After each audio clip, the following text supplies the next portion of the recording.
remember when Blake started talking in leadership, and some of us have been around for a long time, and watched Blake when he was very young, and some of us came in at a later date. But Blake and Bree are incredible, just in their wisdom, their knowledge and understanding of people. And this is an opportunity where we get to listen to a young man who's very wise, who's sat at his father's feet for 27 years. And you're old. I didn't say it. I just repeated what he said. But, for somebody, I don't know how you were raised. I was raised by really great parents, but I look at a lot of things now and the way that you see them now, and I'm grateful for my parents. They did a really amazing job, and they did the best that they could with what they knew and what they had. So I don't ever compare, but I'm amazed that when situations come up, you talk to Blake and Bree and you go, oh my goodness, that's like, they're like 50, 60, 70 years old in wisdom when they deal with situations. And so, no, you're not 50, 60, 70 years old, but we're grateful for you and how you allow your parents to lead the rest of us. And so we're going to hear from Blake, and then PT will be up. But without any further ado, I'm going to introduce my brother from another mother, Mr. Blake Goad. Check, check, check. I feel after that announcement I need like a wheelchair to get me up here, bros. Making me sound old, man. That's great, How y'all doing today? Nice. Well, I got to start off with a joke, as always. So, do y'all want to hear a joke? Y'all want to hear a joke? Okay. So, this guy goes to the doctor, and he walks in. The doctor goes, dude, I got worse news and I got bad news. And he goes, which one do you want to hear first? He goes, well, give me the bad news first. He goes, well, I hate to break it to you, but you have 24 hours to live. And he goes, oh, that's terrible. He goes, what's the worst news? He goes, I had forgot to call you yesterday about it. A lot of you will get that later. It's so good. But I'm excited, guys. I was talking to Dad, and I was like, I forgot that I'm going to finish my talk that I didn't finish last month. Is that cool? I started it, and then I realized I didn't get to finish it. So I'm going to finish and then kind of jump into a new talk next month. But I'm just going to finish this stuff. But I'm going to do a little recap. But last month, I started talking about motivation and what motivates you. And, motivation is always ignited by vision, activated by faith, supported by systems, and sustained by grit.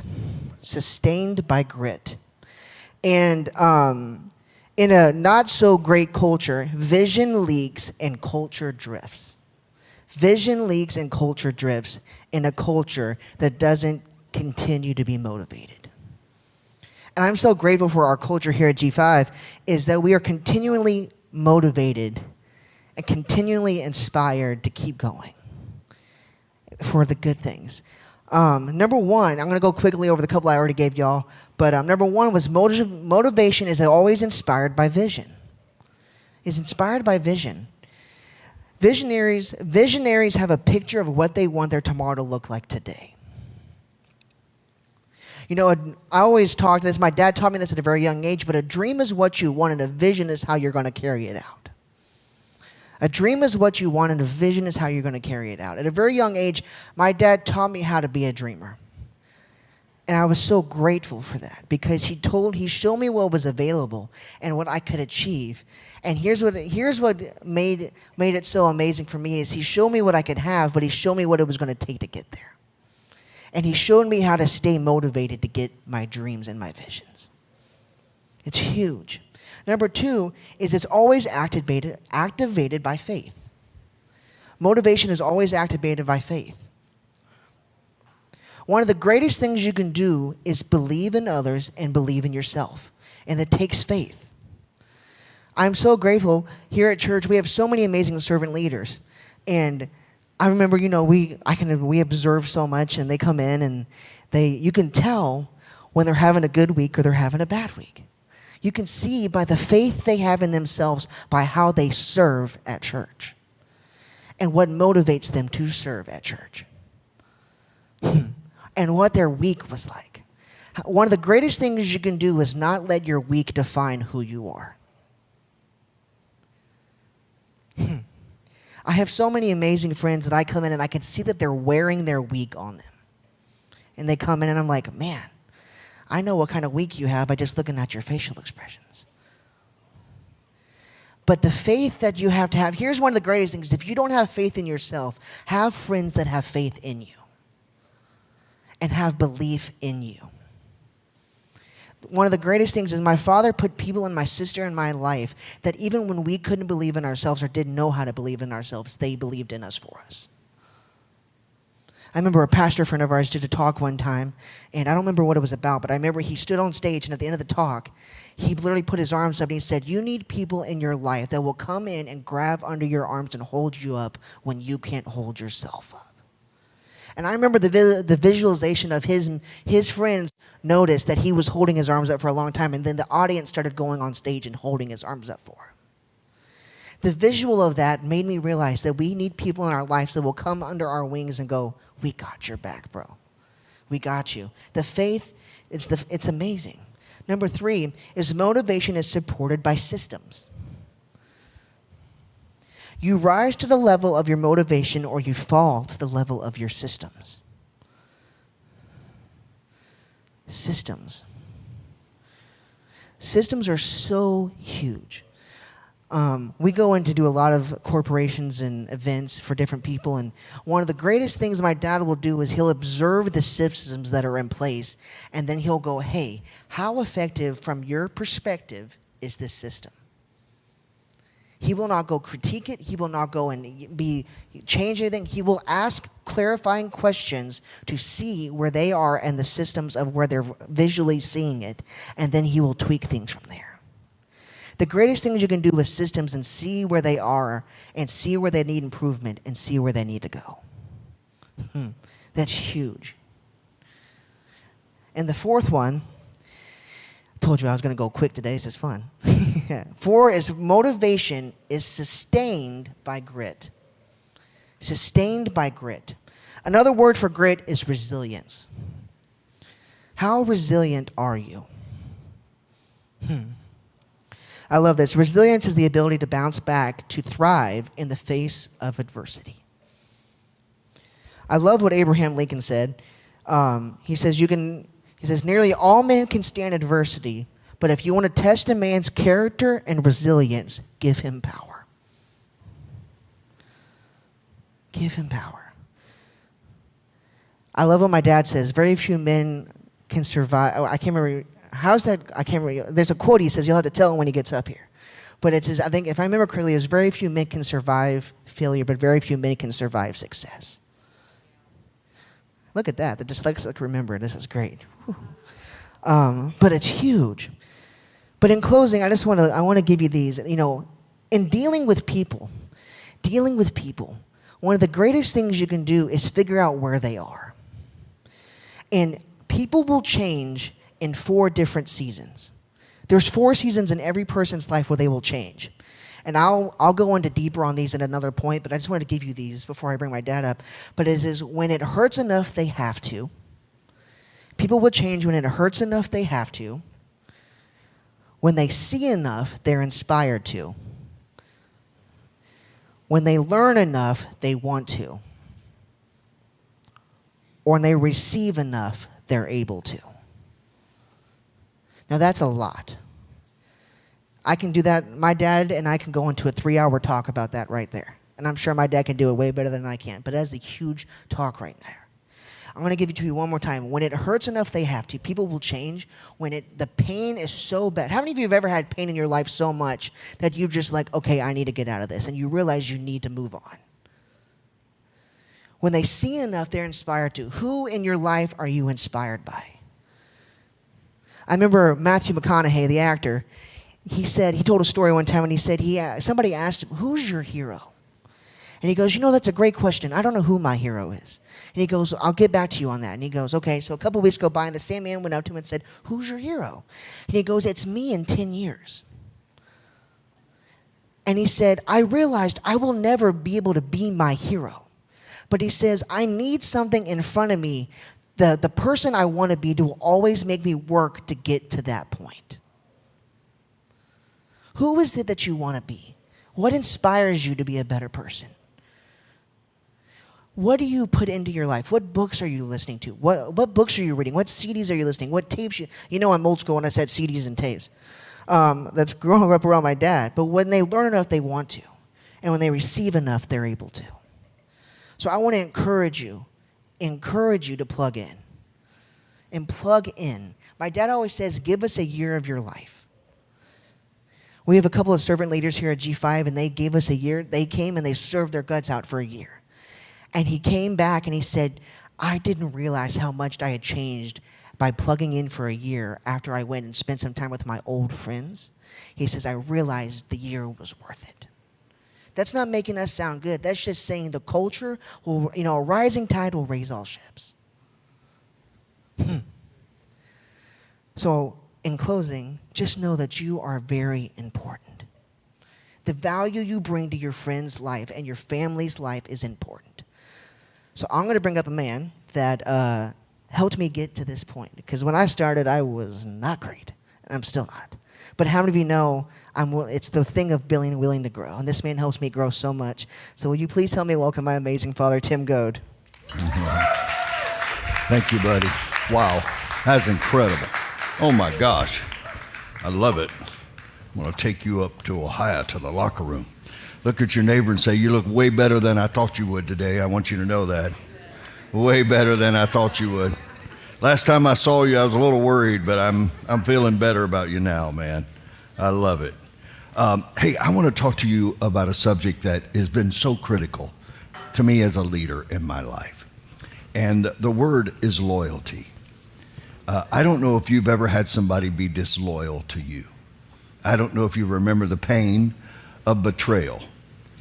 Loyalty, I think, is in people's minds so way underrated.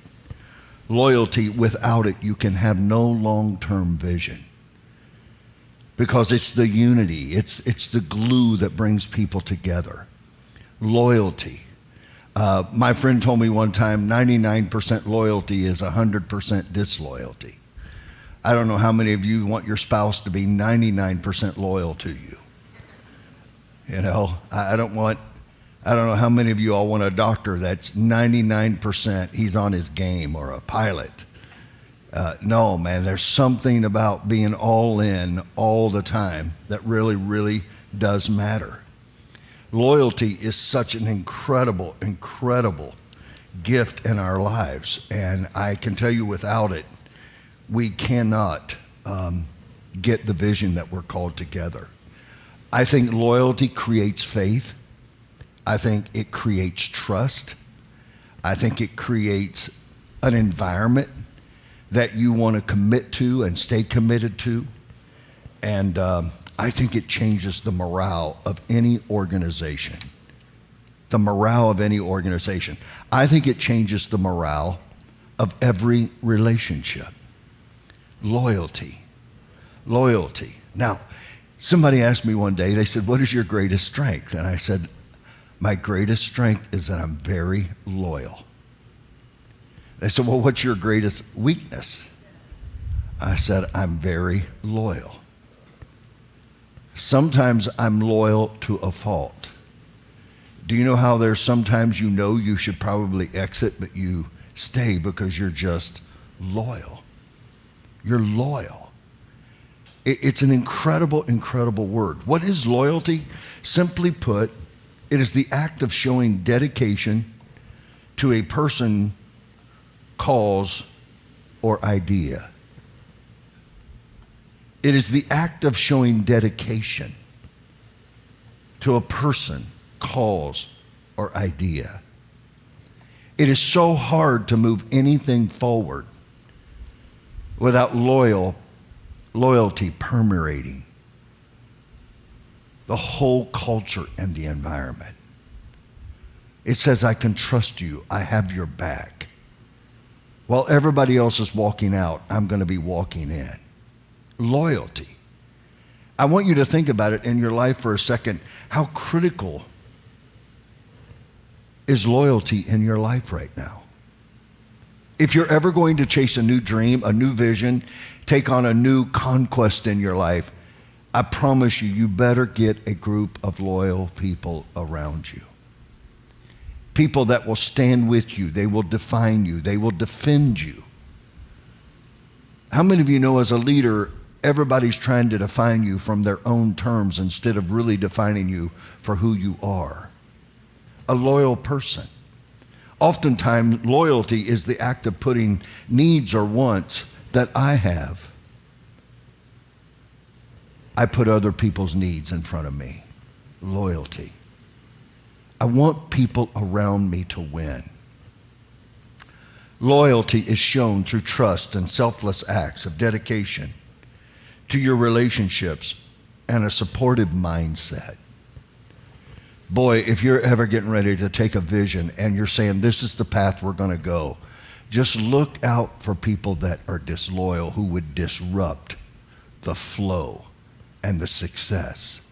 It doesn't mean you get a bunch of yes people around you. It means you get a bunch of really intelligent, powerful, high-performing leaders that understand together we are better than when we're separate. And when we have each other's backs, it's kind of like when you go into war, you don't want to be wondering, when are they going to leave me? You need to know they're there. They have a supportive mindset. They ask more questions than they have answers. That's big. We could talk about that for an hour. Help me understand what you're seeing. Help me understand what you're going through. Help me understand what you're dealing with. Here's what I can tell you. Professional loyalty, when it comes to the Pareto principle, which basically says that 20% of the people in your life produce 80% of the results in your life. To be very transparent with you, as I've studied organizations and the performance of organizations, I believe it's probably closer to 95-5.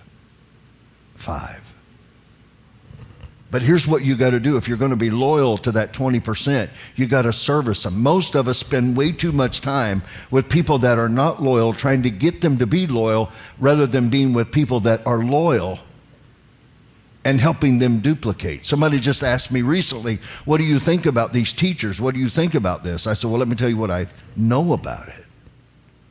You teach what you know and you reproduce what you are.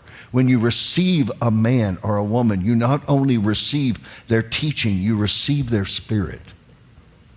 There's something about a spirit in a person that changes everything. So let me give you 10 principles of loyalty that I think will help you embrace and understand. If I'm going to be loyalty and produce loyalty, and by the way, if you're leading a company and an organization, I would definitely have you sit down and go over these with your people. It amazes me just before I start how many leaders demand loyalty, but they don't give loyalty. You be loyal to me, but I don't have to be loyal to you. How many of you know that's called a hypocrite? Yeah, not a good leader. Number one, always deliver excellence. You're not expected to be perfect, but your efforts should always be excellent. My wife and I just spoke in Detroit for our friends that own a Chick-fil-A, and we had the most incredible time. I wish you could have seen how young these leaders were and how hungry they were. But my wife talked about being flexible and not living in your emotions. And when we were raising our amazing children, we would let them every now and then have a little temper. But here's what we would say to them. You got 1 minute and you're going to get out of it. So you got 1 minute. I cannot tell you how many times our kids would go, give me 1 minute and I'll be out of it.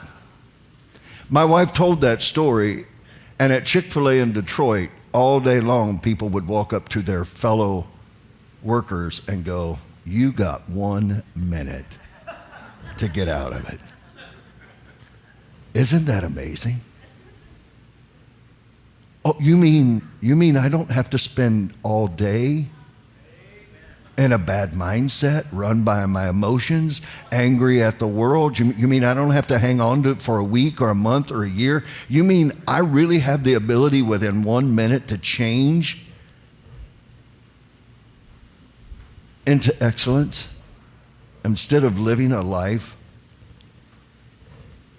that is just marred with not being able to control.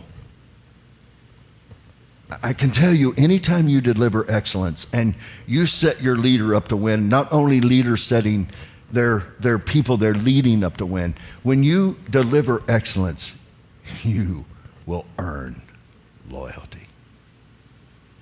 There's nobody here, listen to me right now, there's nobody here hoping you have somebody on your team that will deliver a shoddy moment and ever gain loyalty. Loyalty is built in a struggle. It's not when everything is just going great. We deliver excellence even in tough circumstances. All right, number 2. You give it to receive it. Whether you are a restaurant that gives free breadsticks with every order or a care service station that vacuums out carefully, before you return the vehicle, what you're going to do is you're going to give it back above the norms. And then some. Write that down. I do excellence and then some. When you give a little more, let me tell you what you're going to find out. You'll receive a lot more back. If you're faithful in the little, you'll be given a lot more. As you're building your team right now, you may say, well, I got a bunch of disloyal people. What do I do? Love them and start building some loyal people. And try your best to keep them away from the disloyal ones. Bad manners corrupt good character. Yeah. Number 3, know your customer. It's so rare in this day and age for people to be on a first name basis with people. Whether it's your dry cleaner or the gas station attendant. My wife often jokes because when I go to grocery shopping, I go to change somebody's life, to make somebody feel better. I don't go to get groceries. I wouldn't waste my time. Everywhere you go, there are people, and if you're not careful, you got to be careful in your life that you only treat people that you feel like you can get something from. Everywhere you go, take it a minute and acknowledge people by knowing their names, and a moment of relationship building that will create a foundation for mutual loyalty. I just had a coaching session with a couple before I came down here, and I was running a little bit late, but thank you for your patience. But I always said, tell me about your kids. How many of you know it's important to care about what people care about? If you don't know what people care about, how can you care for them? Your dream and your vision. Know your customer. Number 4, be accessible, be available. Customers have way more faith in companies that actually they are aware and they're personal, not just doing emails, texts, and voicemails. I want to beg you as a leader. I was coaching a leader and he says, why don't you email me? Everything you do is live. I said, because in an email right now, you will not catch my tone and my inflection. And you're going to stand a high chance of not understanding. Well, Tim, how do I have time to do that? You don't have time not to do that. And as you begin to start to understand your tone and your tender, then you can absolutely be more with text. But I'm begging you, in a world that does not know how to communicate. We're doing a relationship seminar this Saturday after our 5K, and it's interesting right now because if you watch young people, even at conventions, they'll go in and they will listen to the information and they'll go out, and instead of building relationships, they all sit on their phone. They don't communicate with one another. They don't know how to communicate with each other. We've got kids right now that are being raised by artificial intelligence, by videos, And then all of a sudden, I want you to be able to engage people. And I don't know if anybody stopped by lately and told you or not, but the number one reason you will win and be more successful in life is because you know how to deal with people, how to smile, how to make them feel. There's a book called Winning with People. I would encourage you, How to Win Friends and Influence People. If you've never read that book, get that book and read it, underline it, highlight it, and then read it again. I would encourage you to read it through 10 times. Learning people. I've learned so much from reading, but I got to tell you where I've learned a lot with people is watching other people that are great with people. And you know what most of us do? When other people are great with people, we just go, oh, that's who they are. We don't go, could I study you and learn how to value and validate and appreciate? It's amazing in life. I don't care how much money you make. Just please write this down. It will be true. For men, the number one need in your life is respect. And ladies, the number one need in your life is appreciation. I appreciate you. When you're respected and appreciated, do you know what you're going to do? You're going to give more than anybody else would ever want to give. And by the way, I just want to encourage you leaders on this. If you're going to be loyal, you got to be a noticer. Notice people. Sometimes you watch me here at church. If somebody gets my coat off, if Josh takes, or a junior, or anybody takes my coat, or they get me a water, or anything, I'm always going, thank you. Man, be engaged. Notice. There's something about being appreciated. Can I tell you what I know right now? I know this right now about you. You do not feel appreciated like you should. You're wondering if what I do really matters. Man, if you can catch people and appreciate them and tell them, don't play a game with it now. Don't play a game with it. Don't try to manipulate anybody with this. It's got to be real. It's got to be authentic. And it's got to be absolutely where they absolutely feel it. And they know it came from a pure place, not a manipulative place. Be accessible. Be available. Be available. I try to be available. It's hard. It's hard to find time. In my life, people call with emergencies, and I go, hey, come to the back door and I'll work you in. Be available. I cannot tell you, young leaders, please, do not leave a text unread for more than an hour. Text it and say, I'm sorry, I'm in an appointment, I'll be with you. Respect. I see you. I care about you. Be accessible. Number 5, reward loyalty. For people that have been loyal to you, whether it's a customer or a vendor, and they've been with you since the beginning, be sure to grandfather them and notice them and brag on them and tell others about them. And if you ever change your business model, take them with you. If you ever change your business model, take them with you. Do you have any idea what a loyal customer means to you? Number 6, respond to customer feedback. If a customer is willing to share their needs and wants, listen and respond. It's a great way for you to show them, I care about you. You matter to me. I got to tell you, I'm not any different than most of you. I don't like critical letters. And they used to really tick me off, to be very transparent with you. But then I said, you know what?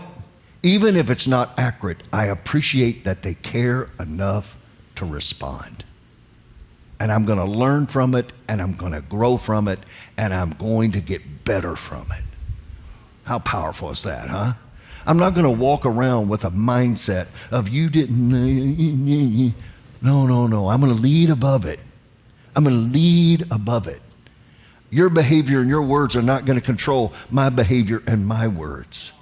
Don't get caught up in somebody's emotional roller coasters and think you have to validate it. Love them, but I encourage you to move on. Number 7, lead with service. Lead with service. The customer should want to come back because of the service they receive, not because of the convenience or the price. Have you ever noticed people will pay just a little bit more for better service?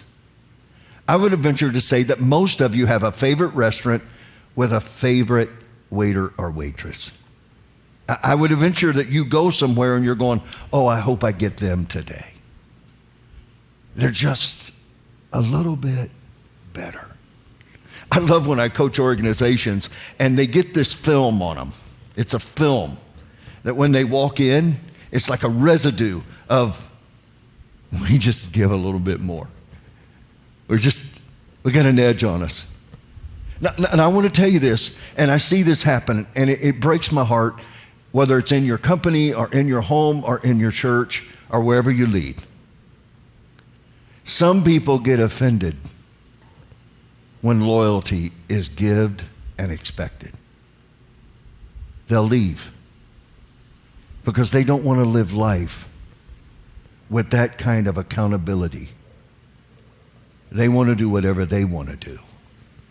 And they will leave, and they won't even know why they'll leave. They'll come up with little statements like, well, I'm just in a different season. Excellence offends before it corrects. So in your life, you've just got to realize that truth is a powerful, powerful tool. So I want to encourage you to lead with service. We want to have the most incredible customer service here at G5. Matter of fact, I want every servant leader to hear this because we want to bring loyalty and earn loyalty in the people's lives that we serve. And I just want us to lead with service. It took Chick-fil-A 10 years to steal 2 words from Ritz Carlton, 3 words, it's my pleasure. Wow. Isn't that amazing? Instead of, oh, no problem. No, that was my pleasure. Thank you. Thank you for serving. I hear it a lot around here at G5. People are always going, it was my honor. It was my pleasure. Thank you for giving me the privilege. Number 8, know your business. Know your business. Customers want to have confidence that you're an expert in what you're providing. So make sure you are. Know your product. See, I don't know if you know what your product is, but I hope you know that whatever product you're selling, people are more important than your product. And you need to know people, and then you need to know what you're selling. You need to know what you're delivering to them. Does that make sense? I have a lot of friends that they sell vacations, and they think they're selling vacations. No, what they're really selling is a better marriage and better health and a better family. Because most of us are so busy, we never slow down. And there's nothing worse in somebody's life to go on a vacation and it be full of hell. Yeah, I said it. Turmoil, strife. Instead of joy, instead of peace, instead of wow, instead of wonder. What are you really selling? What are you selling in your life? Why does that motivate you to get somebody to make the proper decision? Selling is nothing more than a transfer of feeling. I want you to feel about this the way I feel about it. And I want to feel about it the way you feel about it. What is it that you really want here?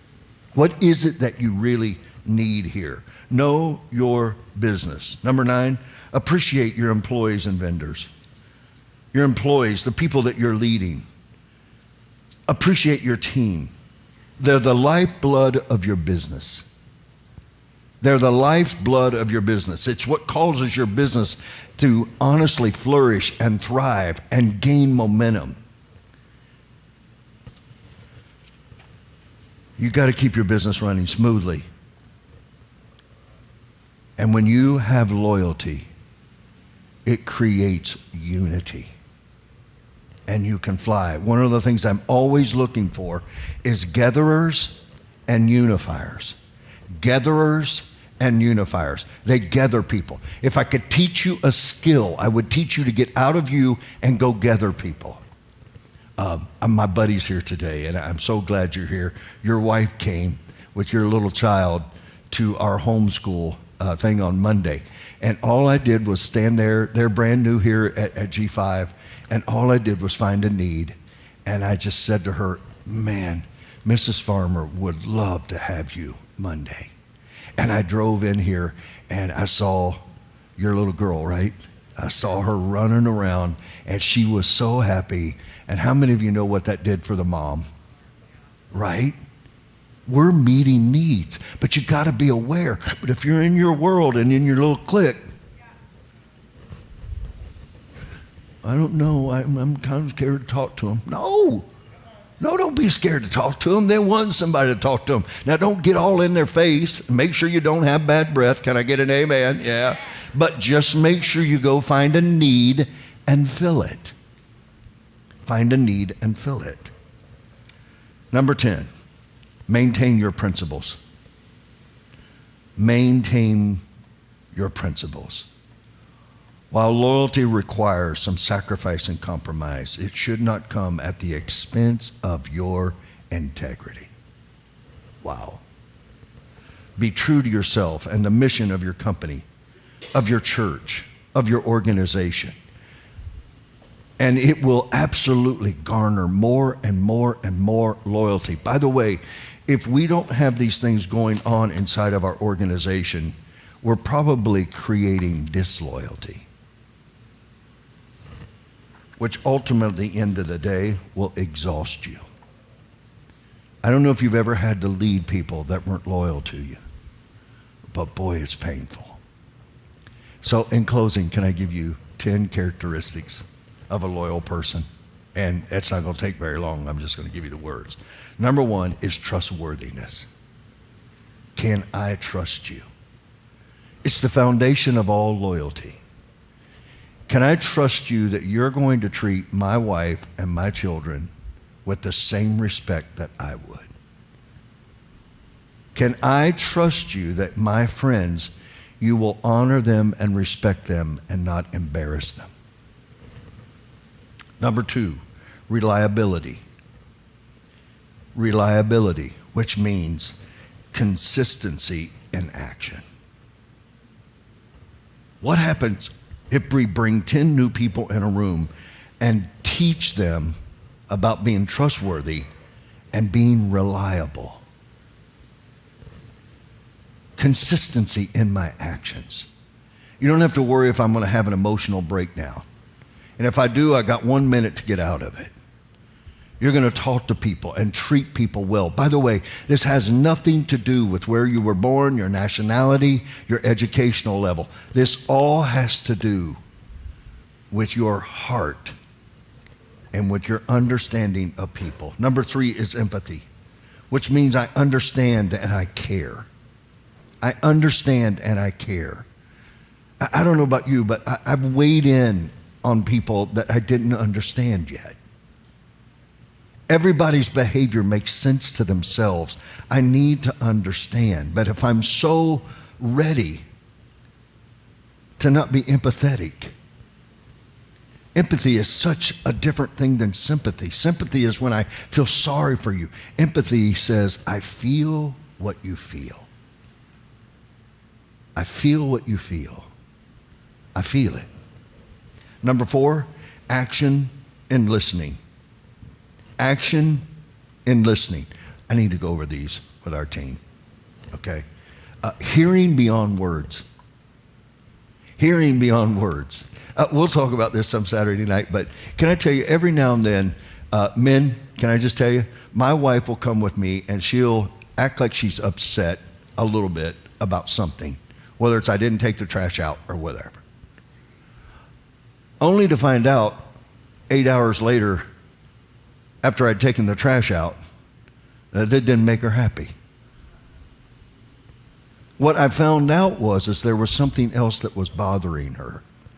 This just got to be the point where it came out. Recently, we had a big stain in our in our bedroom. We have our bathroom, and then I have another closet that we have a couch in, and we had a big stain where I could see it was leaking, and I called my roofer in, and I said, "Hey, let me show you where it's leaking." And he said, "Well, let me check it out." He said, "It's actually not leaking where the stain is. It's actually leaking over here, but it's showing up here." In your life, be aware of what people are saying versus what they really mean. Just be really careful. Number 4 is action listening. Number 5, open communication, transparent and honest, speaking the truth in love. Open communication, learning how to communicate. I got to tell you, we have a lot of young people that honestly have no ability, and they're trying to get married, and they can't communicate needs, they can't communicate hurt, they can't communicate damage that was done in their lives. All they can operate on is a paranoia of, I don't know what to say, so therefore I can't talk. And without the ability to communicate, you cannot resolve and dissipate problems. Because you got to seek to understand before you're understood, but that takes a communication skill. Number 6, respect. Value other people's opinions. Value other people's opinions. And because they give you an opinion that you don't agree with, it doesn't mean you need to weigh in on it. Number 7 is support. Being there in times of need. Man, be aware of when people need you. Be aware of when people are more vulnerable than other times. Be aware of when people are walking through confusion and doubt and unbelief. They don't believe in themselves. Be aware when you're around people when they've lost their vision. I don't think there's anything more scary in life than when you lose your conquest. I don't know what my purpose is. I don't know what I'm supposed to do. Why am I alive? I see this a lot when I talk to people in their 80s and 90s. Why am I still here? My wife's parents used to say to me every time we would come and see them, they'd go, "Well, I guess God has something for me to do or I wouldn't be here." I just want you to know in your life you should never be in that place because you're so needed. You're needed in this vision. You're needed in this mission. You're needed in our lives. One of the things that I think we as Americans are just doing really horrible at, and that is when somebody retires, we act like they're stupid. And I think we need to be sitting down with them and going, telling me about life and engaging them on loving and caring. I am more convinced than I've ever been convinced in my life, leaders. More convinced than I've ever been convinced in my life that our younger generation need parents, surrogate parents that love, that listen, that care, that honestly, they're functional. But I see so much of what's going on as my dysfunction gets placed in people around me, and I don't have enough people around me to get the wisdom to see where I'm broken. Number 8 is adaptability. I got to embrace change. Adaptability, the willingness to be flexible, the willingness to be adaptable. Well, that didn't happen that way, and they let me down. And you know what you deal with, leaders, every day of your life. It's people's inability to be adaptable. I was expecting this, and this is what I got. Okay, I get it. Yes, I know. And I got to tell you, I'm going to talk more about it tonight, but boy, when you start chasing a vision, just know this. It's not going to be perfect, and loyal people do not expect it to be. Number 9 is gratitude. Acknowledging and appreciating. Acknowledging and appreciating. Acknowledging and appreciating. I don't think there's too many things more worse than in your life is when you serve and you give your life and it's not appreciated. And they take the reward that they should give you and they give it to someone else. That's painful. Number 10. Are you all right? I'm done right after this one. Long-term perspective. Long-term perspective. Loyal people have long-term perspective. They're able to stay in the fight. They're able to stay committed and dedicated for a long time. They're able to stay in because they understand their role and their part in the mission. So critically important. How do you breed more loyalty in people? Well, first of all, you need to set the example of loyalty. And you need to teach on loyalty. And you need to express when people are loyal. A lot of people go, oh, I wish I could get in that position. I wish I could get close like that. I wish I could. It must be you got favors. No, no, it's when you have been faithful in the little that then you get placed in the bigger. And some people want bigger without being faithful. Some people want bigger without being loyal. And I will just tell you this, if you want to have great pain in your life, give advancement to somebody who does not understand loyalty. It will create pain that you just will not even begin to understand because they will begin to undo everything everyone else is working for in the culture to make it work. Go build big, massive, loyal teams. We're going to change the world together. Charge. Yeah.